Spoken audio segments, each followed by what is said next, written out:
नमस्कार. तर पिंगा गं पोरी पिंगा या मालिकेच्या आजच्या भागात आपण पाहणार आहोत की वल्लरी ऑफिसमधून आलेली असते आणि ती खूपच थकलेली असते आणि तिच्या रूममध्ये आराम करत असते. आता तेव्हाच तिथे पुष्पा वल्लरीसाठी चहा घेऊन येते. तेव्हा आता आणि ती वल्लरीकडे बघायला लागते आणि वल्लरीला आवाज देत म्हणायला लागते की वल्लरी, थकलीस काय गं? तेव्हा आता वल्लरी म्हणते की हो, जरा ऑफिसमध्ये आज जास्तच काम होतं ना. आता पुष्पा वल्लरीला चहा देत म्हणते की हे घे, चहा घे. आता यावर वल्लरी म्हणायला लागते की वहिनी, अहो तुम्ही कशाला चहा घेऊन आलात माझ्यासाठी आणि किती काळजी करता माझी. खरंच सांगते, तुम्ही जर घर सांभाळत नसताना तर मी अशी निर्धास्तपणे कामाला नसते जाऊ शकले. तेव्हा आता पुष्पा लगेचच आता नाटक करत म्हणायला लागते की अगं राहू दे गं, मस्त आलं टाकून चहा केलाय, लगेचच थकवा जाईल तुझा आणि मी तुला काहीतरी खायला घेऊन येते, तुझ्यासाठी थांब.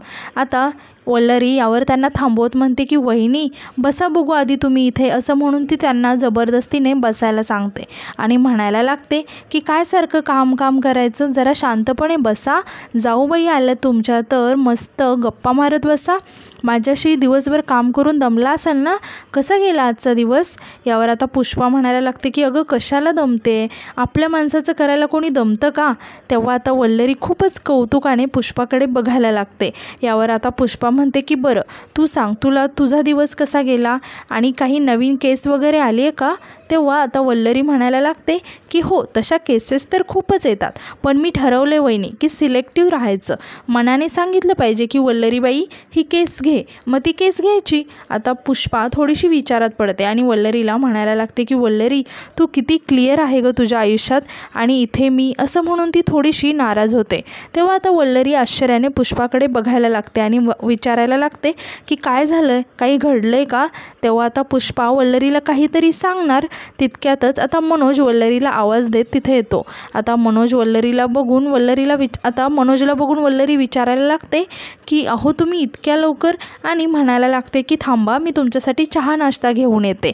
आता यावर मनोज वल्लरीला म्हणतो की अगं तू कशाला चहा नाश्ता करतेस. आता तेव्हा तिथे पुष्पा म्हणायला लागते की मी करते ना चहा. तेव्हा आता लगेचच मनोज म्हणतो की हो हो चालेल. तेव्हा आता पुष्पा मनोजला नाश्ता आणण्यासाठी म्हणून तिथून निघून जाते. तेव्हा वल्लरी मनोजला म्हणायला लागते की अहो कशाला तुम्ही वहिनींना सांगितलं, ते बरोबर दिसतं का. यावर आता मनोज विषय बदलत म्हणतो की बरं ते जाऊ दे, मला तुला एक आनंदाची बातमी सांगायची आणि म्हणायला लागतो की मी खूप खुश आहे आज. तेव्हा वल्लरी म्हणते की बापरे, काय लॉटरी वगैरे लागली की काय. आता मनोज वल्लरीला एक चेक देत म्हणतो की बघ ना किती सॉलिड लॉटरी लागले ते. आता वल्लरी तो चेक बघायला लागते आणि ती सुद्धा खूपच खुश होते आणि म्हणायला लागते की 8 लाखांचा चेक. तेव्हा आता मनोज सांगतो की वल्लरी ही फक्त इनिशियल अमाऊंट आहे. तेव्हा वल्लरी खुश होत विचारते की म्हणजे तुम्हाला अजून एक फॅक्टरी मिळाली आहे. यावर मनोज बोलतो की येस, मी खूप खुश आहे वल्लू. तेव्हा आता वल्लरीसुद्धा खूपच खुश असते आणि मनोजचं अभिनंदन करायला लागते. आता वल्लरी थोडीशी इमोशनलसुद्धा होते आणि म्हणायला लागते की पाहताय ना तुम्ही, हा फक्त या घराचा शुभ लाभ आहे. आपण या घरात आलो आणि आपल्याला फक्त धनलाभ होतोय, आपल्या आयुष्यात सगळं काही चांगलं होतंय बघा. यावर मनोज आता म्हणतो की हो खरं आहे, हे घर आपल्या दोघांसाठी खूप लकी आहे. तेव्हा आता वल्लरी म्हणते की हो, तुम्ही आता बघाच, आपल्या आयुष्यामध्ये सगळं काही छान होणार आहे आणि या घरामुळे आपण खूप प्रगती करणार आहोत.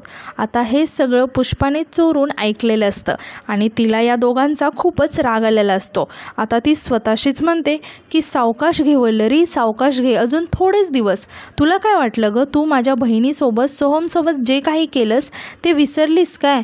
जळगावचं घर अण्णा केदारच्या घशात घालून तू इथे सुखात राहशील आणि मी तुला ते पचू देईन. आता तू बघच मी तुझ्यापासून सगळं कसं हिरावून घेते ते. तर आता यानंतर रात्री आपण पाहतो की मनोज त्याच्या सरांसोबत फोनवरती बोलत असतो. तर इकडे आता वल्लरीची सासू जेवायला बसलेले असतात आणि पुष्पा त्यांना जेवण वाढत असते.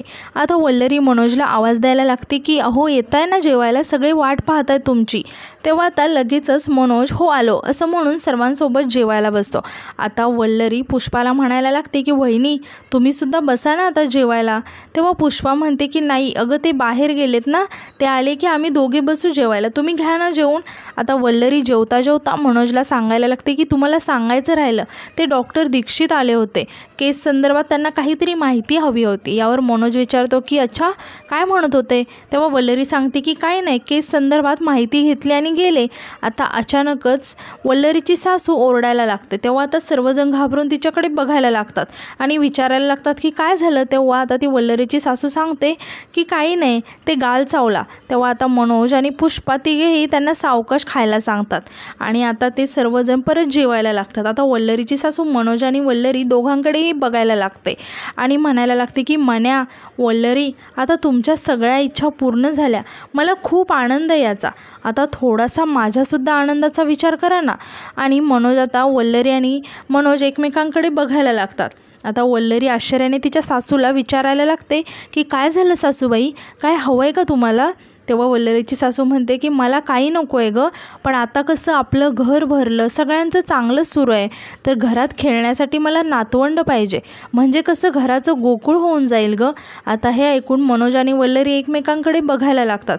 आता मनोजला खूपच राग आलेला असतो आणि तो रागातच त्याच्या आईला म्हणायला लागतो की आई, जेवताना हा विषय काढायची काही गरज नाही आहे, आणि बाळाचं काय गं मध्येच? आणि तो आता रागातच उठून उभं राहतो आणि म्हणतो की सुखाने जेवू पण देत नाहीत, आणि आता तो तिथून निघून जातो.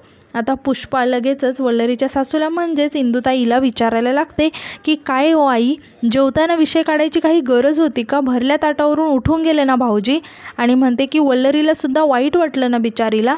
तेव्हा आता वल्लरी म्हणायला लागते की नाही वहिनी, असं काही नाही आहे. हे बघा, सासूबाईंच्या मनात जे आलं तेच त्या बोलल्या ना, एवढं काही नाही त्यात, आणि यांनी उगाच ओव्हर रिॲक्ट केलं आहे. आणि ती इंदुताईंना म्हणते की सासूबाई तुम्ही नका काळजी करू, मी बोलते त्यांच्याशी. असं म्हणून आता वल्लरीसुद्धा लगेचच मनोजच्या पाठीपाठी जाते. तर आता यानंतर आपण पाहतो की मनोज खाली येऊन उभं राहिलेलं असतो. आता वल्लरीसुद्धा मनोजसोबत असते आणि ती त्याला म्हणत असते की काय हो, हल्ली तुम्ही चिडका बिबा झाला हो नुसते, एवढ्या तेवढ्या कारणावरून कोणी चिडतं का? तेव्हा आता मनोज वल्लरीला म्हणतो की एवढं तेवढं कारण होतं का ते? यावर आता वल्लरी म्हणते की बरं मान्य आहे, एवढं तेवढं नव्हतं, पण एक गोष्ट सांगू का, की सासूबाई आता उतार वयात आल्यात, त्यांना वाटत असेल ना की त्यांच्या नातवंडाचे तोंड पाहावं, त्यांना त्यात त्यांचं काय चुकतं. तेव्हाच आता बाल्कनीमध्ये तेजा येते आणि वल्लरी आणि मनोजकडे बघायला लागते.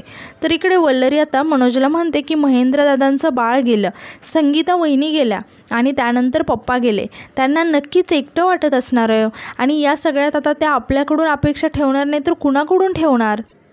त्यांचं कोण आहे हो दुसरं, तुम्हीच सांगा. आता तेजा या दोघांकडेही बघत असते आणि ती हसायला लागते आणि पटकन खाली येते आणि आता वल्लरीला विचारायला लागते की काय गं, काय झालं? तेव्हा आता वल्लरी तेजाला सांगायला लागते की काही नाही हो, जेवायला बसलो होतो, सासूबाईंनी बाळाचा विषय काढला, मग काय चिडले साहेब आणि न जेवताच खाली निघून आले. तेव्हा आता मनोज तेजाला म्हणतो की तुम्हीच सांगा तेजाताई, काय घाई आहे बाळाची, व्हायचं तेव्हा होईल ना. तेव्हा तेजा मनोजला म्हणते की हो, पण त्यात एवढं टेन्शन घेण्यासारखं काय आहे, हवं तर तुम्ही जाऊन डॉक्टरला भेटून या ना, आता हल्ली ॲडव्हान्स झाले सगळं. यावर आता मनोज म्हणतो की तेजाताई तुम्ही तर त्यांच्यासारखं बोलू नका, तुम्ही पण त्यांच्यासारखंच विचार करता का?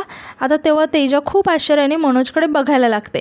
आता मनोज खूप चिडलेला असतो आणि तो रागातच म्हणतो की काय सगळ्यांचं चाललंय, बाळा बाळ बाळ बाळ, व्हायचं तेव्हा होईल ना, असं म्हणत आता तो तिथून सुद्धा रागाने निघून जातो.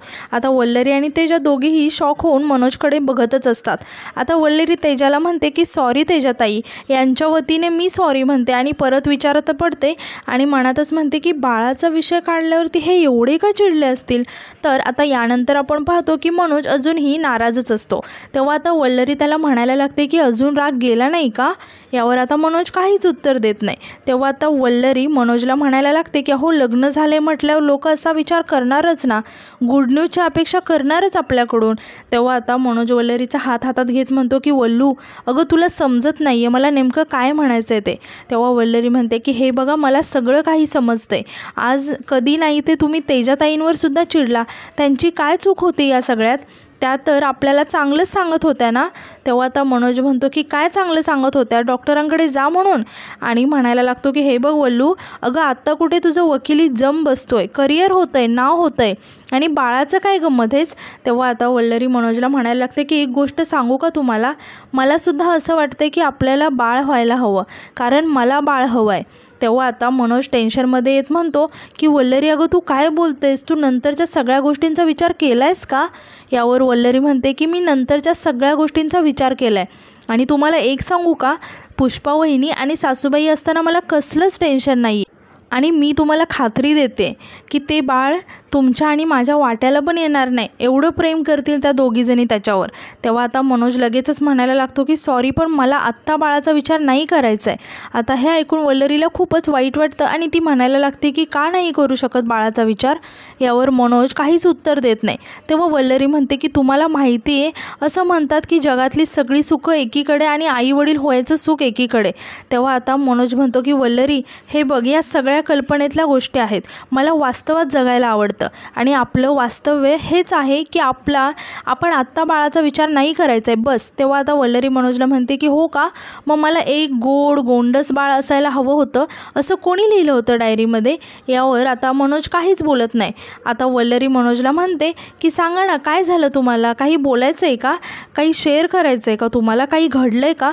तेव्हा आता मनोज लगेचच वल्लरीला म्हणायला लागतो की जाऊ दे, हा विषयच नको, माझं डोकं दुखतं आहे आणि मला झोप आली आहे, तू पण झोपून घे. असं म्हणून मनोज आता झोपून घेतो. वल्लरी मात्र इकडे विचारात पडते. तर दुसरीकडे आपण पाहतो की तेजाने आता श्वेताला फोन केलेला असतो आणि ती रागातच श्वेताला म्हणते की श्वेता, माझी ना एक कंप्लेंट आहे तुझ्याकडे. तेव्हा आता श्वेता विचारायला लागते की कसली कंप्लेंट गं. तेव्हा आता तेजा म्हणते की कंप्लेंट ही आहे की तू आम्हाला टाळते.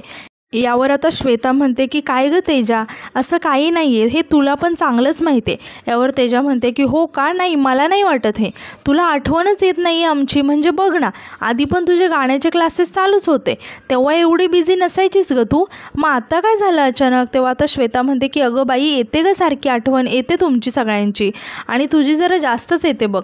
तेव्हा आता तेजा थोडीशी इमोशनल होत म्हणते की श्वेता, येते ना गं आठवण, मग ये ना भेटायला प्लीज. आता ना प्रेरणाच्या घरी जन्माष्टमीचा प्रोग्राम आहे, सगळे येणार आहेत आणि मला कळलं की तू पण येणार आहेस, ये हां प्लीज, आपण इतक्या दिवसांनी भेटणार आहोत, सगळ्यात खूप छान गप्पा मारू, धमाल करू. तेव्हा श्वेता आता थोडीशी टेन्शनमध्ये येते आणि म्हणते की ऐक ना, मी काय म्हणते ते नीट ऐक.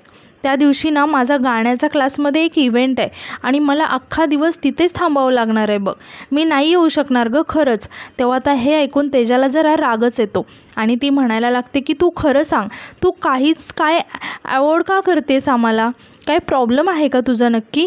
त्या दिवशी वल्लरीच्या घरी पण गृहप्रवेशाला थांबली नाहीस, लगेच निघून गेलीस, इतकं बिझी कोण असतं गं. ती मिठू, तिची तर वेगळीच तरा आहे, ती तर सतत गायबच असते, कॉल नाही उचलत, काही नाही. असं म्हणून तेजा आता खूपच चिडलेले असते आणि परत श्वेताला विचारायला लागते की खरं सांग, तू अशी का वागतेस, का टाळतेस आम्हाला एवढं.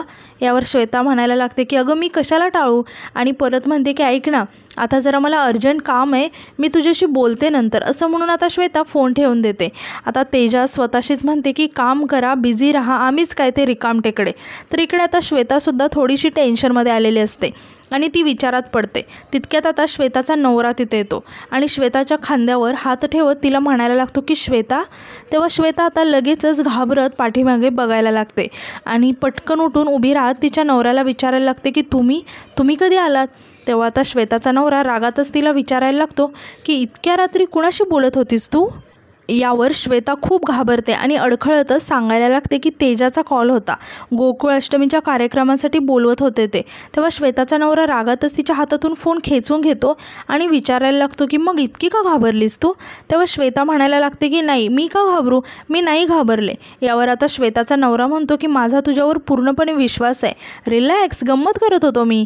आणि तो आता लगेच श्वेताला एक गळ्यातला हार दाखवत म्हणायला लागतो की कसा आहे, तुझ्यासाठी आणला आहे. तेव्हा श्वेता खूप आश्चर्याने तिच्या नवऱ्याकडे बघत असते आणि ती काहीच उत्तर देत नाही, ती फक्त तिच्या नवऱ्याकडे बघतच असते. आता तेव्हा तिचा नवरा तिला विचारायला लागतो की अगं तुझ्याशी बोलतोय ना मी, सांग ना कसं आहे. त्यावर आता श्वेता म्हणते की छान आहे. आता श्वेताचा नवरा तो हार श्वेताच्या गळ्यात घालतो आणि म्हणायला लागतो की आत्ता छान दिसतोय, आणि म्हणायला लागतो की आणि कसं आहे श्वेता, सारखं मैत्रिणींकडे धाव घ्यायची काही गरज नाही आहे, आपल्याला आपला संसार आहे त्याच्याकडे लक्ष द्यायचं, मैत्रिणींची लुडबुड मला माझ्या संसारात नको आहे, आलं तुझ्या लक्षात. तेव्हा श्वेता खूपच टेन्शनमध्ये येते. तर दुसरीकडे आपण पाहतो की महेंद्र आणि त्याची बायको पुष्पा दोघेही बोलत असतात. आता पुष्पा रागातच महेंद्रला म्हणते की तुमच्या भावाकडे येऊन पडलोय, तेही लहान भावाकडे, आपण इकडे आश्रितासारखं राहायला लागतं, इथे स्वतःची खोली आहे का, नाही ना. तेव्हा आता महेंद्र म्हणतो की मला कळतंय तुला काय म्हणायचं आहे ते. तेव्हा पुष्पा म्हणते की हाच तुमचा भोळा स्वभाव आहे ना, त्याने सगळी गडबड होते. आता वल्लरीच्या चुकीमुळे आपलं गावचं घर गेलं, तिथे आपला संसार सुखाचा झाला असताना आता मला सांगा, आपल्या नवऱ्याकडून आपल्या हक्काचं घर असावं ही अपेक्षा करणं चुकीचं आहे का? तेव्हा आता महेंद्र म्हणतो की नाही गं राणी, म्हणून तर मी त्याला म्हणणार आहे, त्या मण्याला सांगितलं की घर आपल्या नावावरती कर, पण तो बोलतो की हे तर घर तर वल्लरीच्या नावावर आहे आणि तो विषय त्याने टाळला. तेव्हा आता पुष्पा महेंद्रला म्हणते की अहो पण तुम्ही तर वल्लरीशी बोलू शकता ना, मग तुम्ही बोला ना वल्लरीशी. मला सांगा, उद्या जर आपल्याला बाळ झालं तर त्याने सुद्धा या घरात आश्रितासारखं राहायचं का? तेव्हा आता महेंद्र म्हणतो की नाही, असं मी कधीच नाही होऊ देणार. यावर आता पुष्पा म्हणते की मग उद्या विषय काढा वल्लरीकडे. तेव्हा महेंद्र म्हणतो की हो, मी उद्याच मनोजकडे विषय काढेन. तेव्हा पुष्पा खूपच खुश होते आणि महेंद्रला मिठी मारते आणि आजचा एपिसोड इथे संपतो. तर उद्याच्या एपिसोडमध्ये आपण असं पाहणार आहोत की महेंद्र आता वल्लरीला म्हणत असतो की वल्लरी, तू हे घर माझ्या नावावरती कर. यावर आता वल्लरी खूप शॉक होते. तेव्हा महेंद्र म्हणतो की या वल्लरीमुळेच त्या अण्णा केदारने आपलं गावातलं घर जमीन सगळं घेतलं आहे आणि आपल्या घराला आग लावलीही नाही. आता वल्लरीवरती असे आरोप केलेले बघून मनोजला खूपच राग येतो आणि तो रागातच आता महेंद्रचा कॉलर पकडतो. तेव्हा महेंद्र म्हणतो की मन्या, भावाच्या सुखाच्या थडग्यावर बांधलेला महाल आहे हा. तेव्हा आता वल्लरी लगेचच म्हणते की हे घर मी तुमच्या नावावर करायला तयार आहे.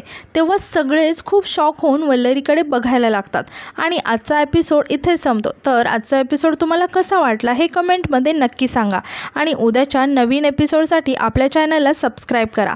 धन्यवाद.